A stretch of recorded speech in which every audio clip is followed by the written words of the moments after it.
नमस्कार, good evening, Jai Hind दोस्तों। Welcome to our educational channel Sunil academy. आप लोग का बहुत बहुत स्वागत है। आशा करते हैं कि आप लोग भी स्वस्थ होंगे, मस्त होंगे और अपने पढ़ाई में व्यस्त होंगे। दोस्तों, आज के इस वीडियो में हम पॉलिटिकल साइंस से संबंधित 50 महत्वपूर्ण प्रश्न लेके आए हैं जो पूर्व में बीपीएससी द्वारा आयोजित की गई परीक्षाओं के हैं।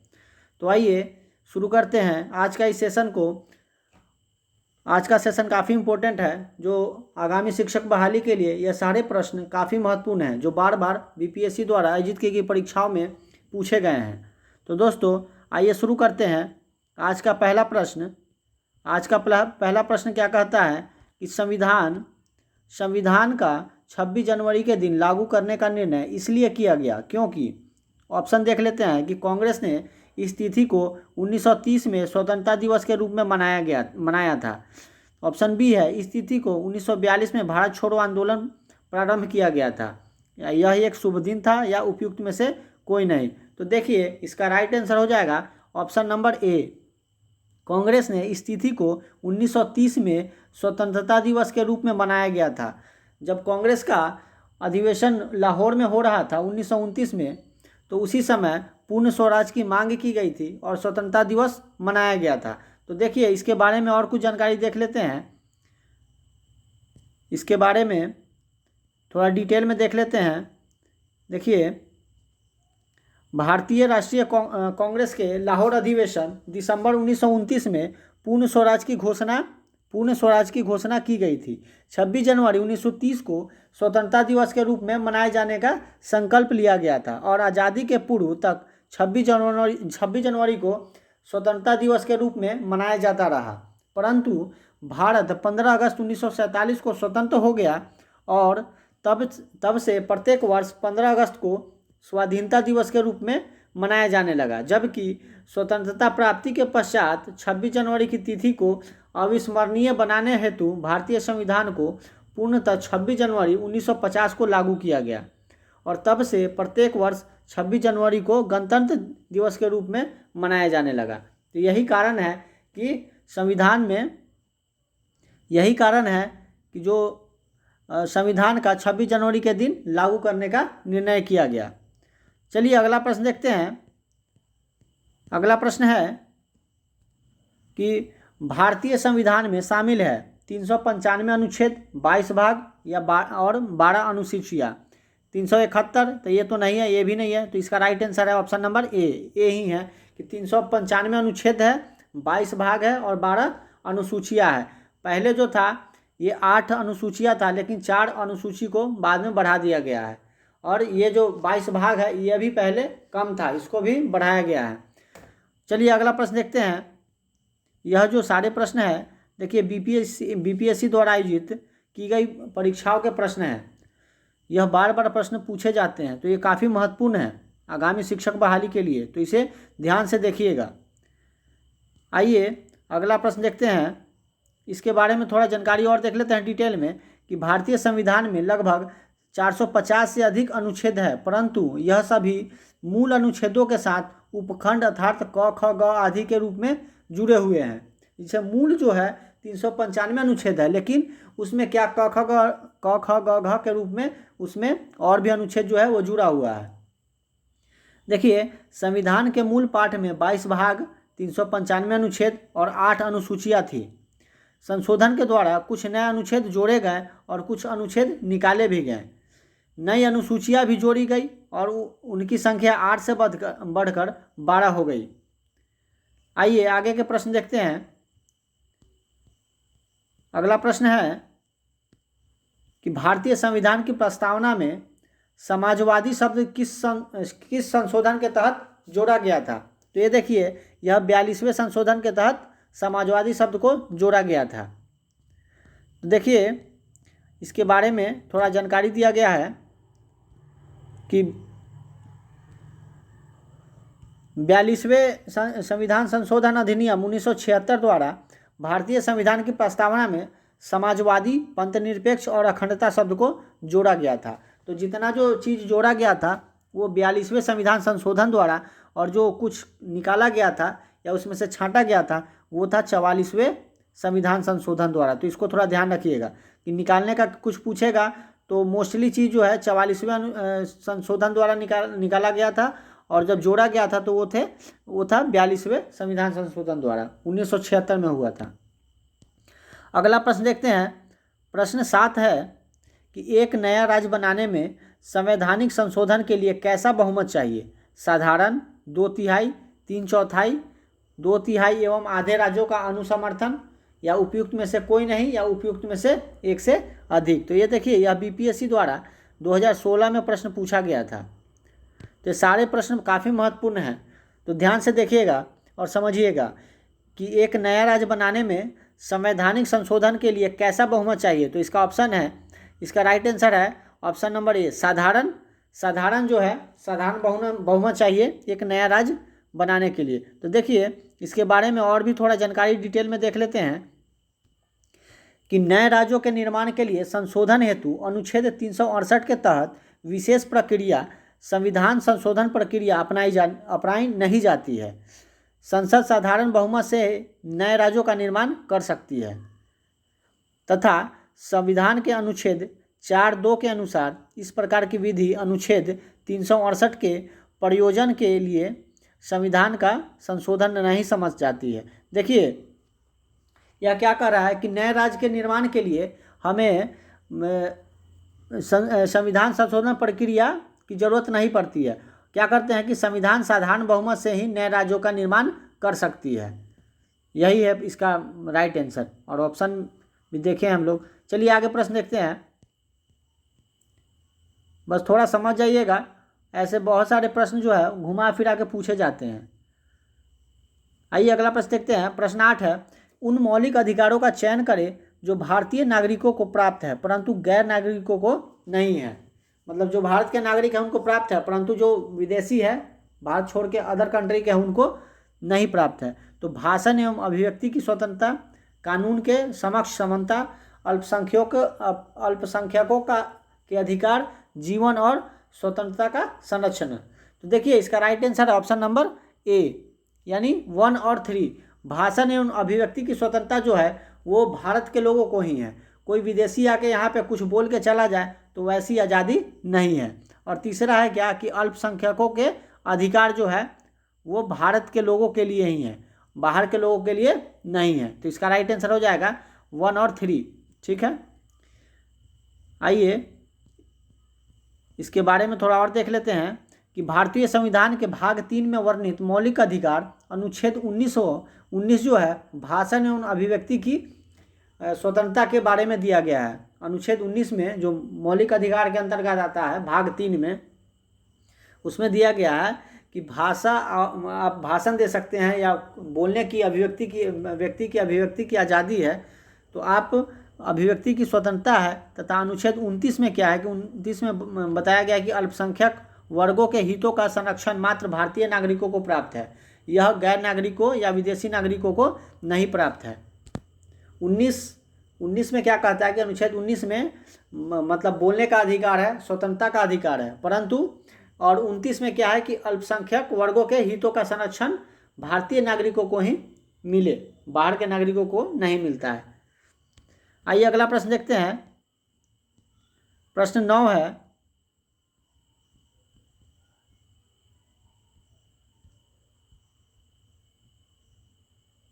रुक जाइए, देखिए प्रश्न 9 है कि उच्चतम न्यायालय की व्यवस्था अनुसार निजी भवनों के ऊपर राष्ट्रीय झंडे को फहराना डैश के तहत हर नागरिकों का मौलिक अधिकार है। तो ऑप्शन देख लेते हैं। संविधान का अनुच्छेद 14, संविधान का अनुच्छेद 19(1) का ए, संविधान का अनुच्छेद 21, संविधान का अनुच्छेद 25।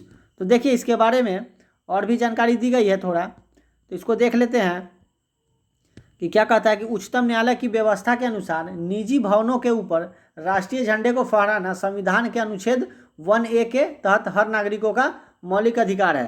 तो देखिए इसका राइट आंसर हो जाएगा ऑप्शन नंबर बी, कि संविधान के अनुच्छेद 19(1) के तहत हर घर पे हम राष्ट्रीय झंडे को फहरा सकते हैं, यह हमारे मौलिक अधिकार है। अगला प्रश्न देखते हैं। अगला प्रश्न है 10 नंबर, कि भारतीय संविधान में संशोधन करके शिक्षा का अधिकार कब जोड़ा गया। तो 1 अप्रैल 2010 को, 1 अक्टूबर 2010 को, 1 अगस्त 2000 को या 1 दिसंबर 2000 को। तो 1 अप्रैल 2010 को क्या किया गया कि ये संशोधन करके शिक्षा का अधिकार जोड़ा गया। तो 6 से 14 वर्ष के बच्चों को निःशुल्क और अनिवार्य शिक्षा दिया गया भारत में। यह जोड़ा गया बच्चों के लिए कि शिक्षा जो है 6 से 14 वर्ष के बच्चों को शिक्षा जो मिलना चाहिए वो भी अनिवार्य शिक्षा है। ये बीपीएससी 2011 का प्रश्न है। तो आइए इसके बारे में थोड़ा डिटेल में देखते हैं। देखिए 86वें संविधान संशोधन अधिनियम 2002 के द्वारा संविधान के भाग 3 में जो मौलिक अधिकार का भाग है, भाग 3 जो है मौलिक अधिकार है, तो भाग 3 में नया अनुच्छेद 21 क के तहत जोड़ा गया, जिसके अनुसार 6 से 14 वर्ष की आयु के सभी बालकों को निःशुल्क और अनिवार्य शिक्षा की व्यवस्था करेगा। इस अनुक्रम में शिक्षा का अधिकार अधिनियम 2009 संसद द्वारा पारित किया गया, जो 1 अप्रैल 2010 को लागू हुआ। तो ये क्या हुआ कि शिक्षा का जो अधिकार है अधिनियम है 2009 के तहत संसद में पारित हुआ, लेकिन जो लागू जो हुआ वो 1 अप्रैल 2010 को लागू हुआ। आइए आगे देखते हैं। अगला प्रश्न है,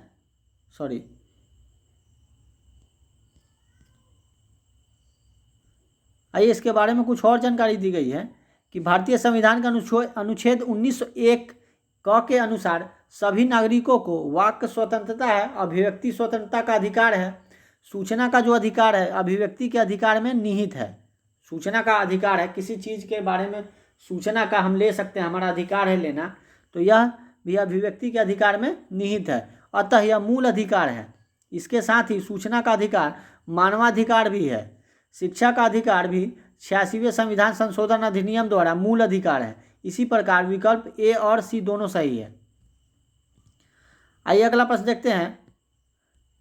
12 नंबर क्या कहता है कि भारतीय संविधान के भाग 4 में, भाग जो है 4 है, दिए गए निर्देश सिद्धांतों में से निम्न में से कौन सा सूचीबद्ध है?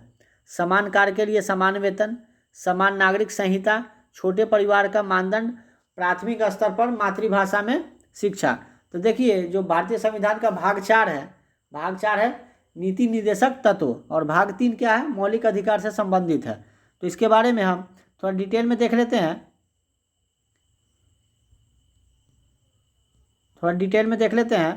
कि क्या कहता है कि भारतीय संविधान के भाग 4 में दिए गए निर्देश सिद्धांतों में अनुच्छेद 39 घ जो है 39 घ में समान कार्य के लिए समान वेतन, अनुच्छेद 44 में नागरिकों के लिए समान नागरिक संहिता सूचीबद्ध है, जबकि अनुच्छेद 350 के क के तहत प्राथमिक स्तर पर मातृभाषा में शिक्षा देने का विशेष निर्देश देता है।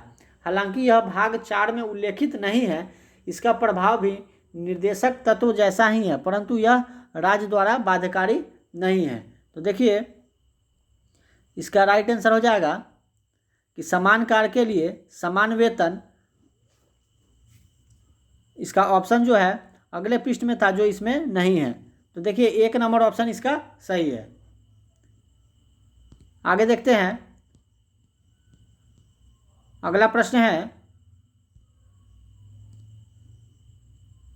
प्रश्न 13 नंबर है कि भारत के संविधान में मौलिक कर्तव्य किस संविधान संशोधन के द्वारा जोड़ा गया?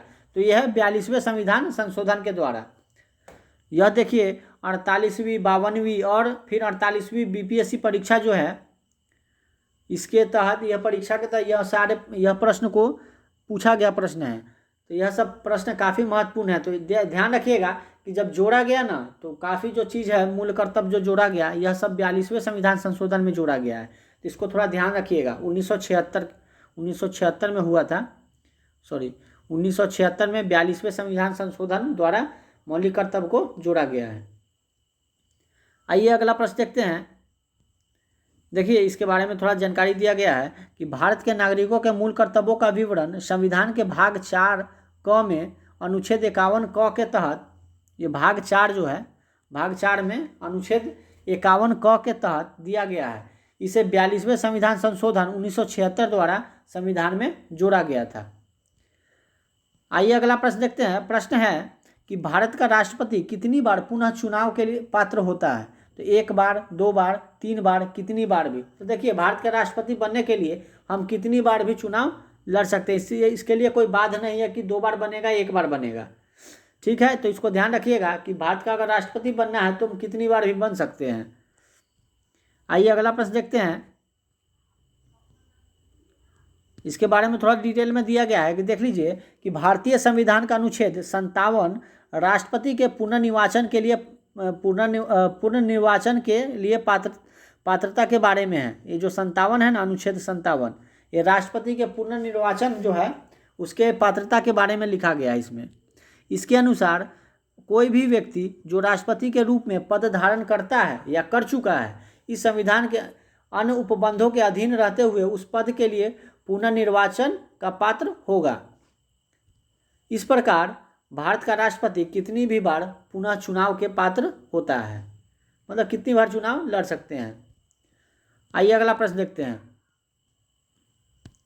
अगला प्रश्न है कि भारत के राष्ट्रपति अपनी शक्तियों का प्रयोग करते हैं सीधे अथवा अपने अधीनस्थ अधिकारियों द्वारा, मंत्रियों के द्वारा, प्रधानमंत्री के द्वारा, मंत्रिमंडल के द्वारा, उपयुक्त में से कोई नहीं या उपयुक्त में से एक से अधिक। तो देखिए ये 60वीं और 62वीं बीपीएससी परीक्षा में यह प्रश्न पूछा गया है। तो जो हम लेकर आए हैं, जो प्रश्नों का श्रृंखला हम लेकर आए हैं, सारे प्रश्न जो है पूर्व में बीपीएससी द्वारा पूछे गए प्रश्न हैं। ऐसे ही प्रश्न बीपीएससी द्वारा हमेशा पूछे जाते हैं। तो आप लोग थोड़ा ध्यान से देखिएगा, और वीडियो अगर अच्छा लग रहा है तो लाइक कर दीजिए और सब्सक्राइब जरूर कर लीजिए और बेल आइकन बटन जरूर दबाइए कि हम ऐसे ही अच्छे अच्छे प्रश्न लेकर आएँ और वीडियो बनाएं जिससे आपके पास नोटिफिकेशन चला जाए। तो देखिए इस प्रश्न का उत्तर हो जाएगा ऑप्शन नंबर ए।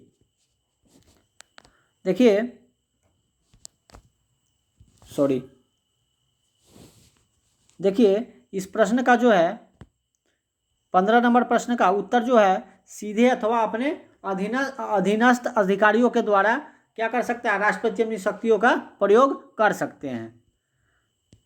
आइए अगला प्रश्न देखते हैं। देखिए इसके बारे में थोड़ा डिटेल में दिया गया है कि भारतीय संविधान के अनुसार भारत का एक राष्ट्रपति होगा अनुच्छेद 52 के तहत, जिसमें संघ की कार्यपालिका शक्ति निहित होगी और वह इसका प्रयोग इस संविधान अनुसार स्वयं या अपने अधीनस्थ अधिकारियों के द्वारा करेगा। किसके अनुसार? अनुच्छेद 53(1) के अनुसार। 52 के अनुसार भारत का एक राष्ट्रपति होगा और अनुच्छेद 53(1) के अनुसार वह इसका अपने पावर का प्रयोग अपने अनुसार कर सकता है या अपने अधीनस्थ अधिकारियों के द्वारा कर सकता है। आइए 16 नंबर प्रश्न देखते हैं कि यदि राष्ट्रपति एवं उपराष्ट्रपति का पद खाली हो तो भारत के राष्ट्रपति के पद पर कौन होता है? तो प्रधानमंत्री, भारत का मुख्य न्यायाधीश, लोकसभा का अध्यक्ष, इनमें से कोई नहीं। तो देखिए इसका राइट आंसर है ऑप्शन नंबर बी, भारत का मुख्य न्यायाधीश। जो मुख्य न्यायाधीश है वही सारे कार्यभार को देखते हैं। तो यह प्रश्न जो है 48वीं और 52वीं बीपीएससी परीक्षा में पूछा गया प्रश्न है। तो देखिए सारे प्रश्न काफ़ी इंपॉर्टेंट है आगामी शिक्षक बहाली के लिए। ऐसे ही प्रश्न बीपीएससी पूछता है और पूछेगा, तो ध्यान से देखिएगा और वीडियो को पूरा अंत तक देखिए। यह प्रश्न काफ़ी महत्वपूर्ण है और आप लोग के लिए लाभदायक होगा। आइए आगे प्रश्न देखते हैं।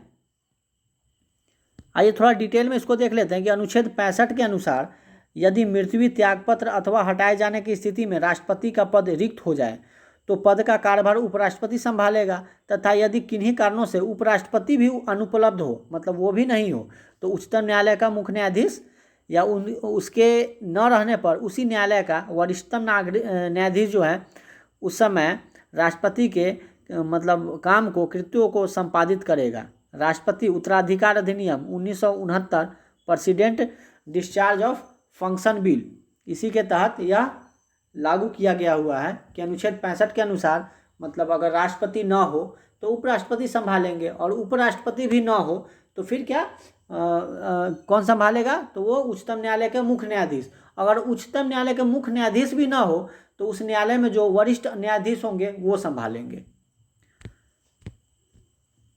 अगला प्रश्न देखते हैं।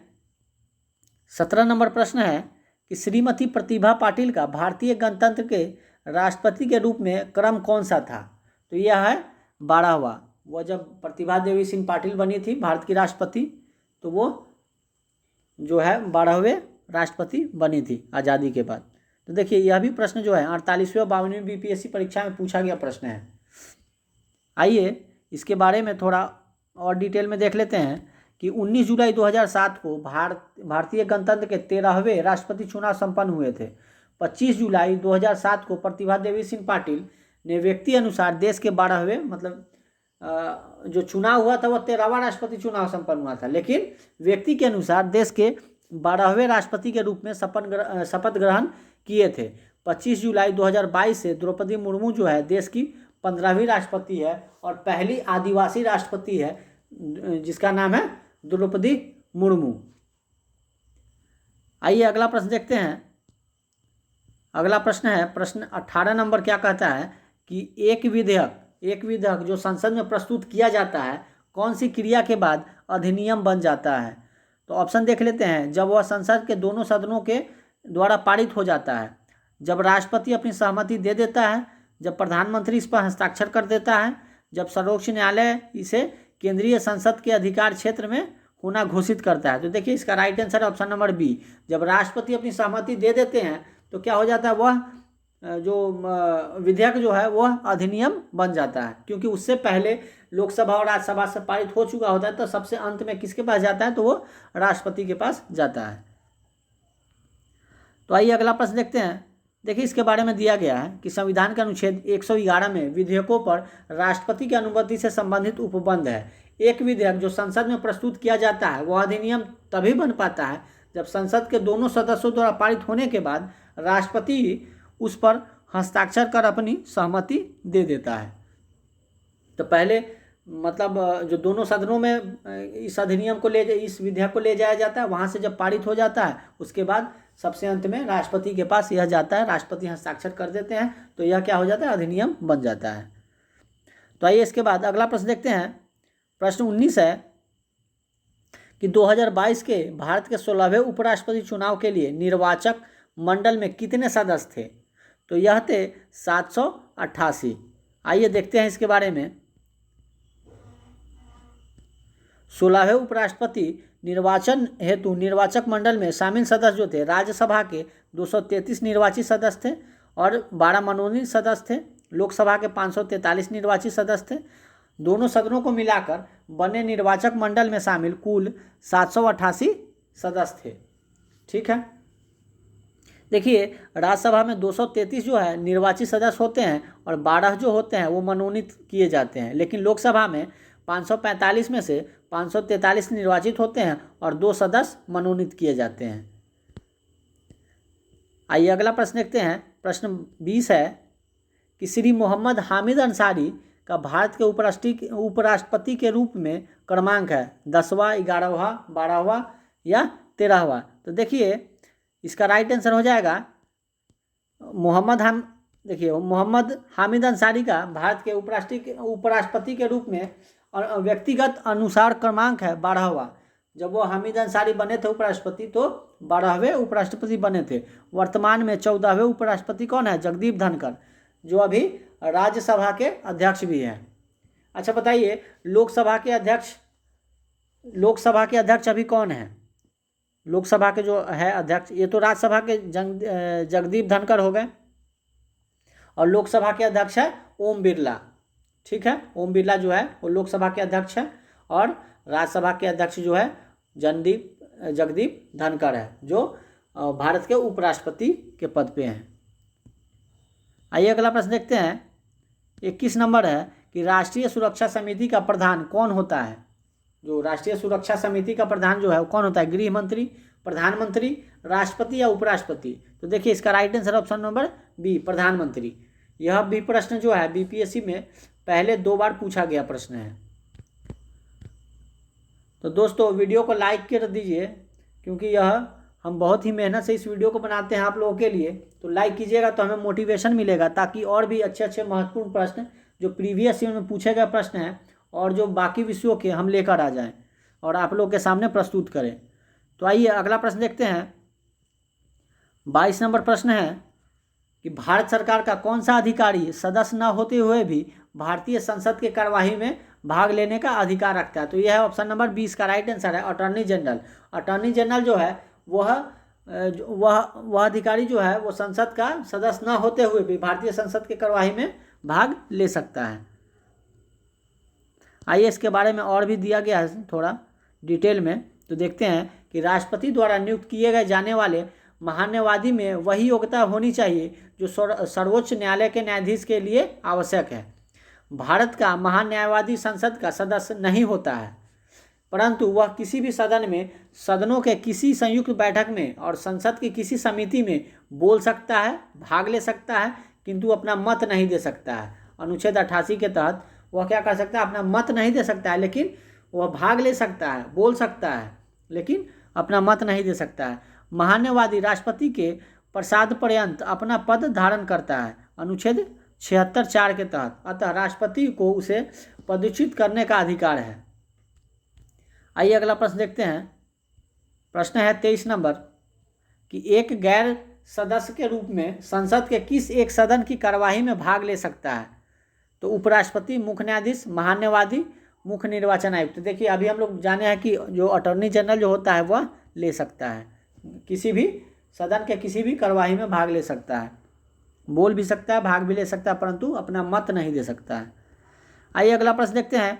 प्रश्न 24 नंबर है, एक एमपी की सीट को रिक्त घोषित किया जा सकता है यदि वह सदन से लगातार डैश की अवधि के लिए अनुपस्थित रहता है। तो यानी 2 माह यानी 60 दिनों के लिए लगातार अनुपस्थित है, तो उसके वो क्या किया जा सकता है, रिक्त घोषित किया जा सकता है। देखिए भारतीय संविधान के अनुच्छेद 101(4) के तहत संसद तथा अनुच्छेद 190(4) के तहत राज्य विधानमंडल के किसी सदस्य की सदस्यता तब समाप्त समझी जाती है जब वह 60 दिन की अवधि तक सदन के अनुज्ञा के बिना उसके सभी अधिवेशन में अनुपस्थित रहता है। जब संसद चल रहा हो तो 60 दिनों तक बिना संसद की आज्ञा के अनुपस्थित रहा तो उसे उसके पद को रिक्त माना जाता है, परंतु इस अवधि में सदन के छात्रावासन या निरंतर 4 से अधिक दिनों के लिए स्थगित समय नहीं जोड़ा जाएगा। आइए अगला प्रश्न देखते हैं। 26 नंबर प्रश्न है कि हमारे संविधान के अनुसार राज्यसभा का कार्यकाल क्या होता है?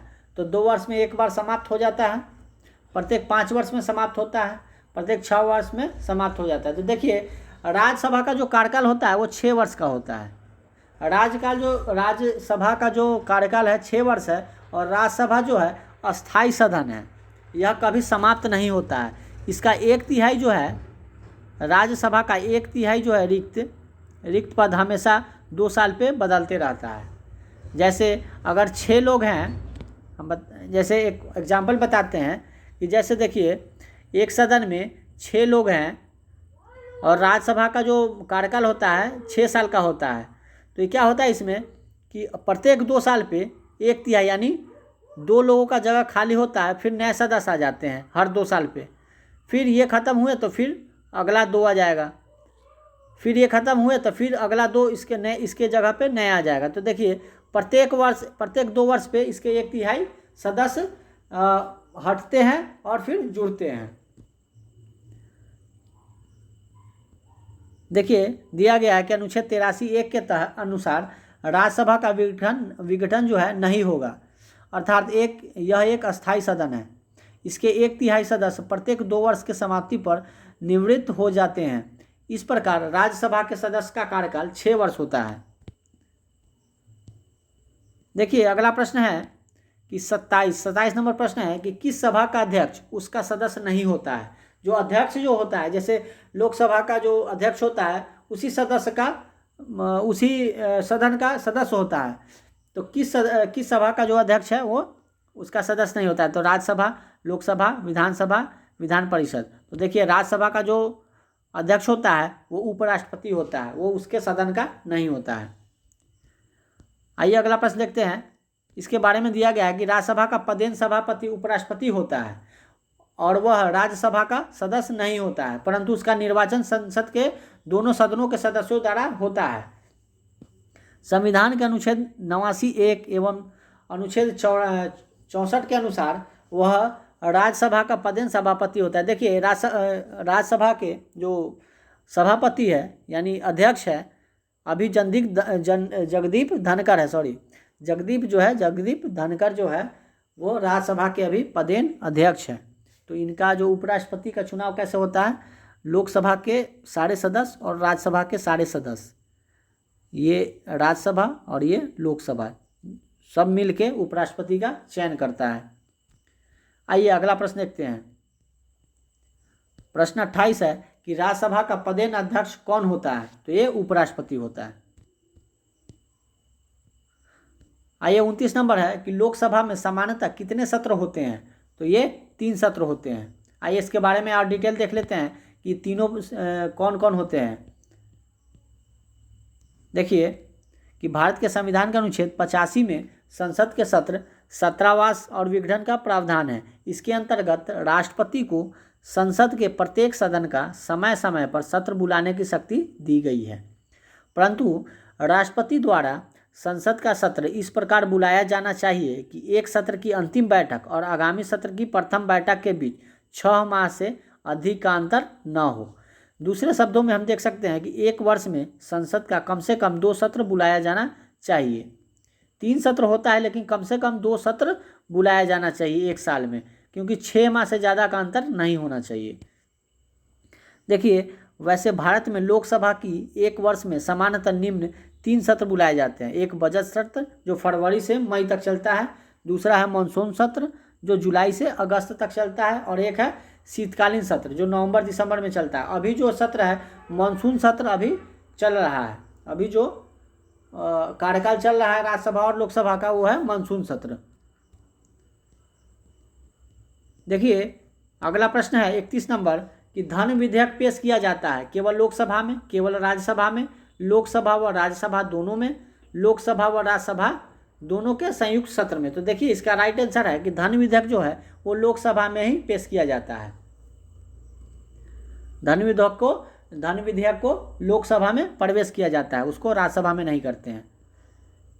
आइए अगला प्रश्न है कि निम्नलिखित कथनों में से कौन सा सही नहीं है, कौन सा सही नहीं है। तो देखिए धन संपत्ति के मामले में राज्यसभा शक्तिहीन है। धन विधेयक की शुरुआत राज्यसभा में होती है। लोकसभा द्वारा पारित किए जाने के बाद राज्यसभा को 14 दिन के भीतर विधेयक को पारित करना होता है। राज्यसभा किसी धन विधेयक को पारित कर सकती है अथवा कतिपय सिफारिश के साथ उसे लोकसभा को लौटा सकती है। तो देखिए इसमें पूछा क्या है क्वेश्चन कि कौन सा सही नहीं है, तो जो है धन संपत्ति के मामले में राज्यसभा शक्तिहीन है, बिल्कुल सही बात है, ये राइट है। धन विधेयक की शुरुआत राज्यसभा में होती है, तो नहीं, यह धन विधेयक की जो शुरुआत होता है वो लोकसभा में होता है, यह राज्यसभा में नहीं, तो यही गलत है। यही जो है ऑप्शन नंबर बी क्या है, गलत है। धन विधेयक की शुरुआत लोकसभा में होती है, न कि राज्यसभा में होती है। आइए इसके बारे में थोड़ा और डिटेल में देखते हैं कि अनुच्छेद 109(1) के अनुसार धन विधेयक जो होता है राज्यसभा में पुनः स्थापित नहीं किया जाएगा। साथ ही अनुच्छेद 109(2) के में कहा गया है कि राज्यसभा को धन विधेयक 14 दिन की अवधि में पारित करना होगा। 14 दिन से ज़्यादा समय नहीं लेना है। अगर लोकसभा से पारित होकर राज्यसभा में जब जा रहा है धन विधेयक, तो उसको क्या करता है कि उसका समय लिमिट है कि 14 दिन के अंदर में उसको पारित करना है। साथ ही राज्यसभा सिफारिश सहित विधेयक लोकसभा को 14 दिनों में वापस करेगी। इससे ज्ञात होता है कि राज्यसभा धन संबंधी मामलों में शक्तिहीन है।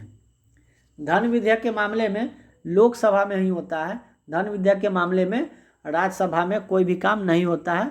यह क्या है, इस मामले में शक्तिहीन है। आइए अगला प्रश्न देखते हैं। प्रश्न है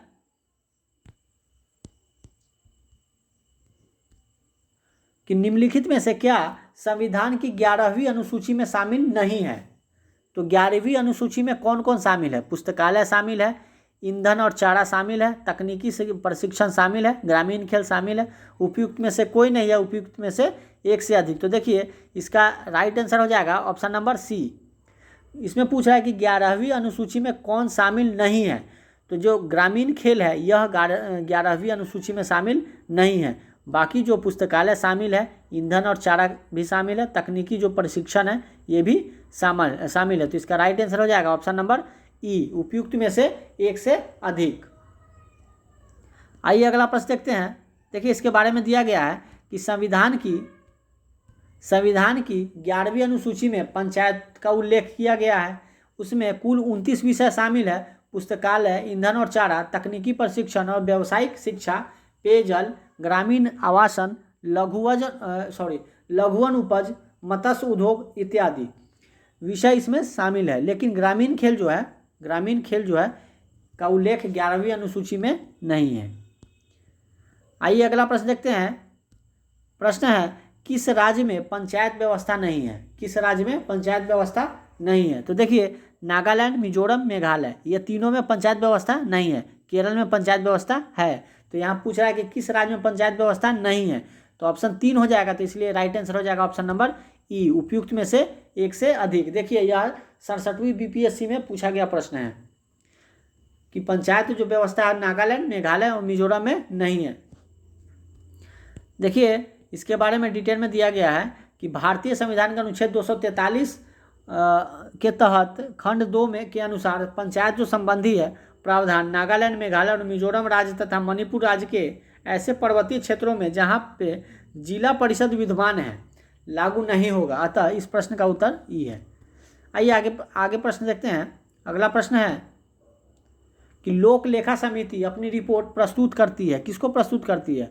ऑप्शन नंबर बी, लोकसभा के स्पीकर को। लोक लेखा समिति जो है अपनी रिपोर्ट लोकसभा के स्पीकर को प्रस्तुत करती है।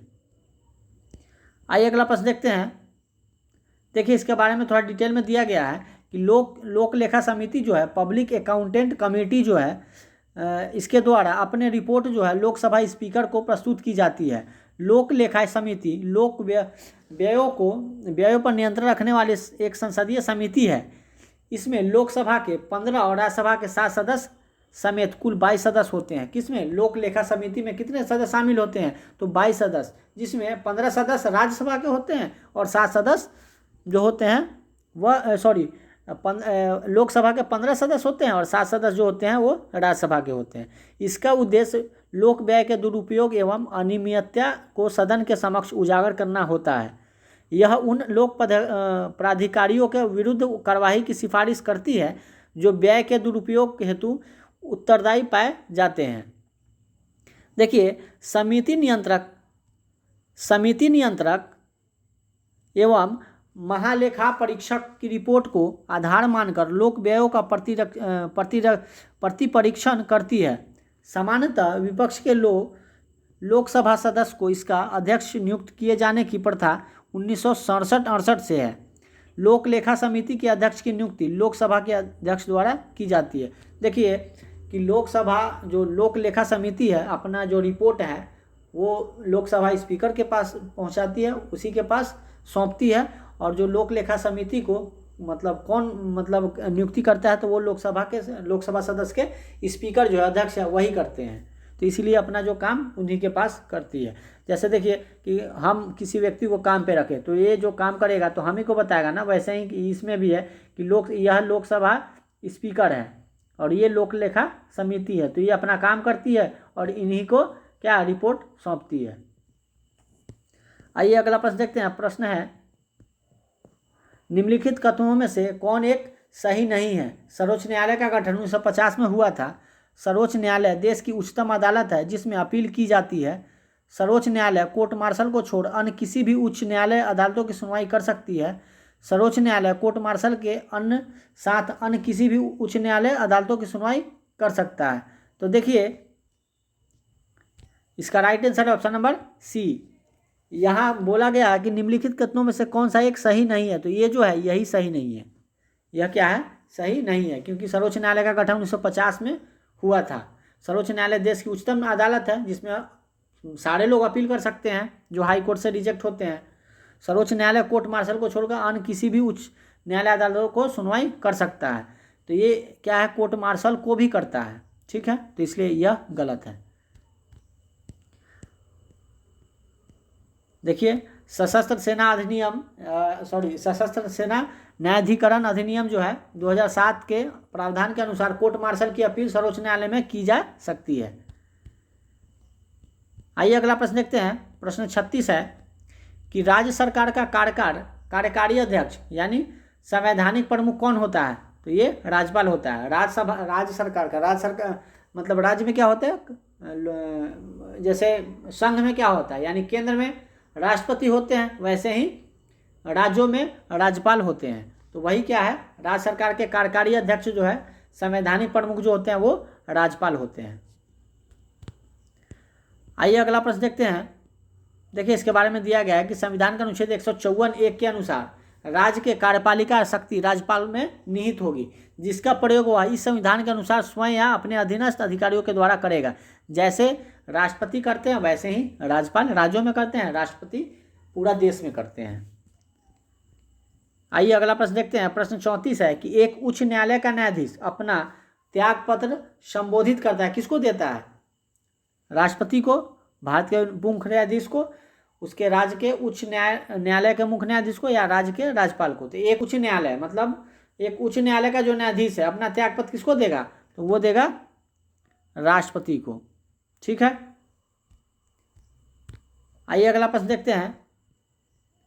देखिए इसके बारे में थोड़ा दिया गया है डिटेल में कि उच्च न्यायालय का न्यायाधीश जो होता है अपने पद की शपथ लेने के बाद 62 वर्ष की आयु तक अपने पद पर कार्य करता है। इससे पूर्व वह राष्ट्रपति को संबोधित अपने हस्ताक्षरयुक्त पत्र द्वारा अपना पद त्याग कर सकता है।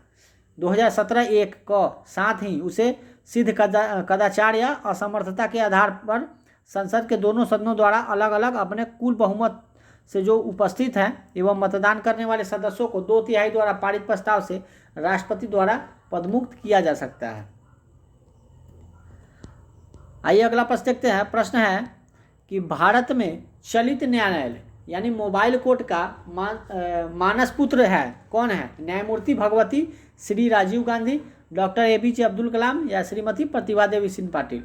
देखिए यह प्रश्न जो है 2008 में पूछा गया प्रश्न है, BPSC द्वारा आयोजित किया गया प्रश्न है। ये इसका राइट आंसर है option number C, APJ Abdul Kalam को ही मोबाइल कोर्ट यानी मोबाइल चलित न्यायालय का मानस पुत्र कहा जाता है। 4 अगस्त, देखिए 4 अगस्त 2007 को हरियाणा के मेवात, अभी जो दंगा फसाद चल रहा है मेवात में, हरियाणा के मेवात में, वहीं की कहानी है कि 4 अगस्त 2007 को हरियाणा के मेवात जिले में स्थित पुन्हाना में देश की पहली मोबाइल सघन अदालत का उद्घाटन किया गया था। इसका शुभारंभ भारत के तत्कालीन मुख्य न्यायाधीश KG बालकृष्णन ने किया। इसका उद्देश्य सुदूर और पिछड़े इलाकों तक न्यायिक व्यवस्था का लाभ पहुंचाना था। इस प्रकार के न्यायालयों की परिकल्पना सर्वप्रथम भूतपूर्व राष्ट्रपति डॉक्टर APJ अब्दुल कलाम ने की थी। इसे याद रहेगा कि अभी मेवात में चल रहा है दंगा, तो मेवात में इसका शुरुआत हुआ था मोबाइल कोर्ट का जब शुरू हुआ था तो ये क्या कौन किया था? तो डॉक्टर APJ अब्दुल कलाम। आइए 39वां प्रश्न है कि किस अनुच्छेद के अनुसार भारत के राष्ट्रपति द्वारा राष्ट्रीय आपातकाल की घोषणा की जा सकती है? तो 52, 70, 71, 95। तो ये है 52, 56 और 60। ये याद रखिएगा अनुच्छेद के बारे में। यह प्रश्न 2011 में पूछा गया प्रश्न है। आइए इसके बारे में थोड़ा डिटेल में देख लेते हैं कि अनुच्छेद 352, देखिए थोड़ा इसको जूम कर लेते हैं। देखिए कि अनुच्छेद 352 यदि राष्ट्रपति को इस बात का समाधान हो जाए कि गंभीर आपात स्थिति विद्यमान है या होने की निकट है, जिससे युद्ध, ब्रह्मांड आक्रमण या सशस्त्र विद्रोह से भारत या उसके किसी भाग में संकट पैदा हो सकता है, तो इस अनुच्छेद का प्रयोग राष्ट्रपति कर सकते हैं। ध्यातव्य है कि मूल संविधान के अनुच्छेद 352 के आंतरिक अशांति के स्थान पर 44वें संशोधन 1978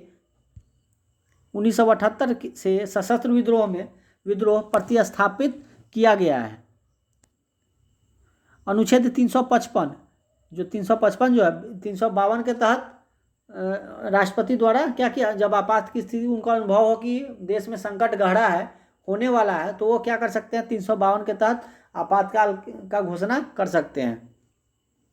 और 356 के तहत यदि राष्ट्रपति को किसी राज्य के राज्यपाल से प्रतिवेदन मिलने पर या अन्यथा यह समाधान हो जाता है कि ऐसी स्थिति उत्पन्न हो गई है,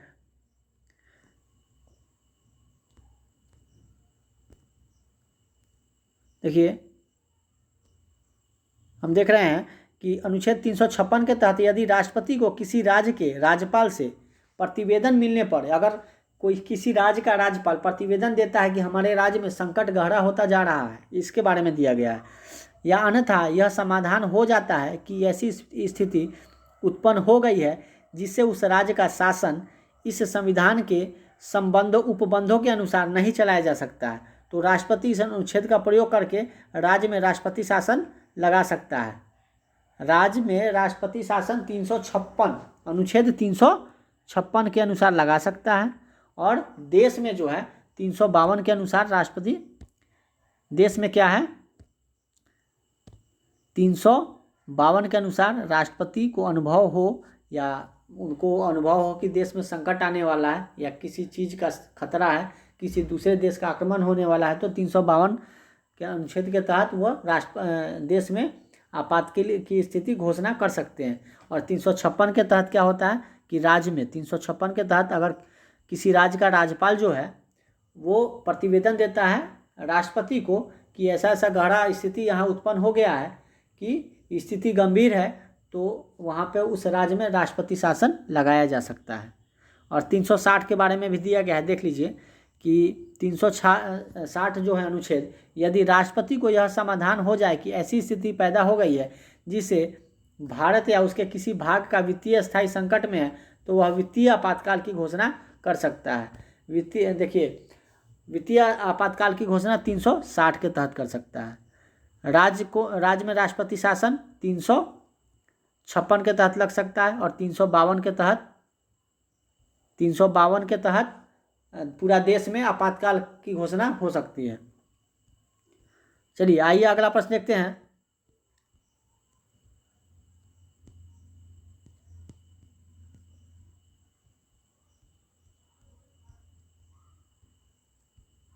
देखिए क्वेश्चन 40 है, केंद्र और राज्य के व्यवस्थापिकाओं के लिए मतदान की न्यूनतम उम्र की सीमा 21 से घटाकर 18 वर्ष की गई थी। किसमें? 97वें संविधान संशोधन 1987 में, 60वें संविधान संशोधन 1988 में, 61वें संविधान संशोधन 1989 में, या 65वें संशोधन जो है 1990 में। तो ये देखिए यह प्रश्न जो है 2008 में पूछा गया प्रश्न है, 48वीं और 52वीं बीपीएससी में यह प्रश्न पूछा गया था। तो यह सारे प्रश्न जो है काफ़ी इंपॉर्टेंट है आपके, तो आइए इसके बारे में डिटेल में देख लेते हैं। कहता है कि 61वें जो संविधान संशोधन जो है 1988 में हुआ था, उसके द्वारा मताधिकार की आयु को 21 वर्ष से घटाकर 18 वर्ष कर दिया गया था। 61वें संविधान संशोधन कब हुआ था? 1988 में। 86 में जो है शिक्षा नीति लागू हुई थी, 86 में, 1886 में, उसे याद रखिएगा 1986 में। और 1988 में क्या हुआ था? संविधान संशोधन हुआ था 61वां, जिसमें मताधिकार की आयु को घटाकर 21 से 18 वर्ष कर दिया गया था, जो कि 28 मार्च 1989 से प्रभावी हुआ था। नवयुवकों द्वारा 18 वर्ष की आयु पर मताधिकार का पहली बार प्रयोग नवंबर 1989 में संपन्न 9वीं लोकसभा के आम चुनाव में किया गया था। आइए अगला प्रश्न देखते हैं। प्रश्न है कि आम चुनावों में मतदान की आयु 21 वर्ष से घटाकर 18 वर्ष कर दी थी। अभी देखें कि 61वें संविधान संशोधन के द्वारा। 42 नंबर प्रश्न है कि भारतीय संविधान की 8वीं अनुसूची में मान्य सरकारी भाषाओं की संख्या है 16, 17, 20, 18। तो इसका राइट आंसर है 18। देखिए 92 संविधान संशोधन 2003 से पूर्व संविधान की 8वीं अनुसूची में शामिल भाषाओं की संख्या 18 थी, जो इस संशोधन के बाद अब 22 हो गई है। पहले 18 भाषा थी, अब 22 हो गई है। आइए अगला प्रश्न देखते हैं। 44 नंबर है कि निम्नलिखित विशेषताओं में से केंद्रीय शासन व्यवस्था के लिए कौन सा सही नहीं है? त्वरित निर्णय, लचीलापन, बड़े देशों के लिए आदर्श, कानून की एकरूपता। तो इसका आंसर है बड़े देशों के लिए आदर्श। केंद्रीय शासन व्यवस्था के लिए कौन सा सही नहीं है? तो बड़े देशों के लिए आदर्श जो है यही सही नहीं है। देखिए केंद्रीय शासन व्यवस्था में सर्वोच्चतम सत्ता जो होता है केंद्रीय प्राधिकार और विभिन्न उसकी विभिन्न अनुषंगी इकाइयों के बीच बांटी जाती है। आमतौर पर संघीय व्यवस्था में 2 स्तर पर सरकार होती है। आमतौर पर क्या होता है कि संघीय व्यवस्था होता है, उसमें 2 स्तर पर सरकारें होती है, एक केंद्र सरकार और दूसरी राज्य सरकार। अलग अलग स्तर की सरकारें एक नागरिक समूह पर शासन करती है और कानून बनाती है। देखिए 45वां प्रश्न है विकेंद्रीकरण प्रणाली की सिफारिश किसने की थी? सी राजा गोपालाचारी, जे बी कृपलानी, बलवंत राय मेहता या अशोक मेहता। तो जो है विकेंद्रीकरण प्रणाली की सिफारिश बलवंत राय मेहता कमेटी के द्वारा किया गया था। ऑप्शन नंबर सी इसका राइट आंसर है।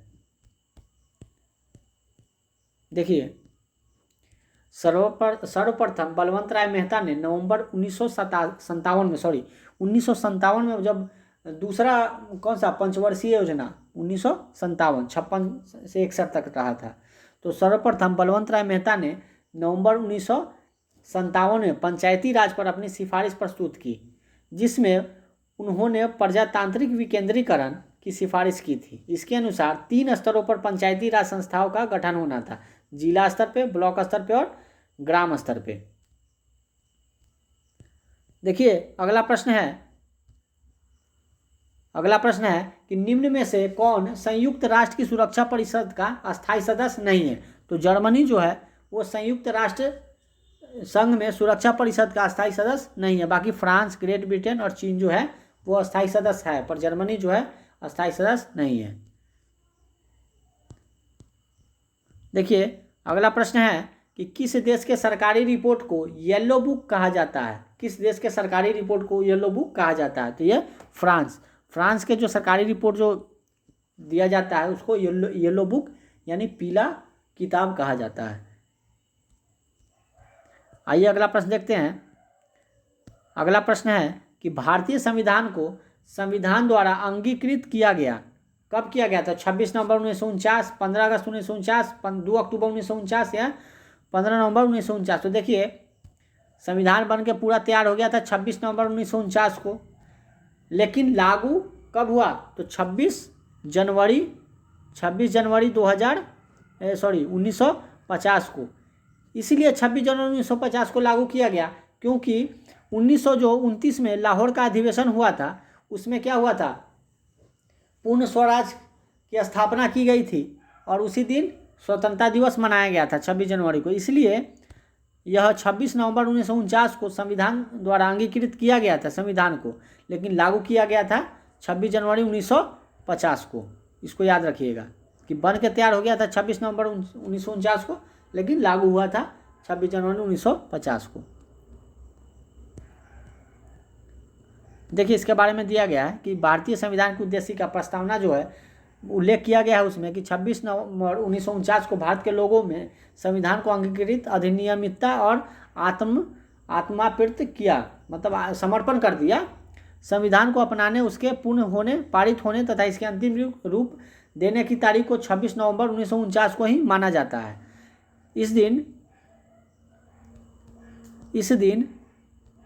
इस दिन नागरिकता, अंतःकालीन संसद, अस्थायी और संक्रमणकालीन उपबंध लागू हो गए।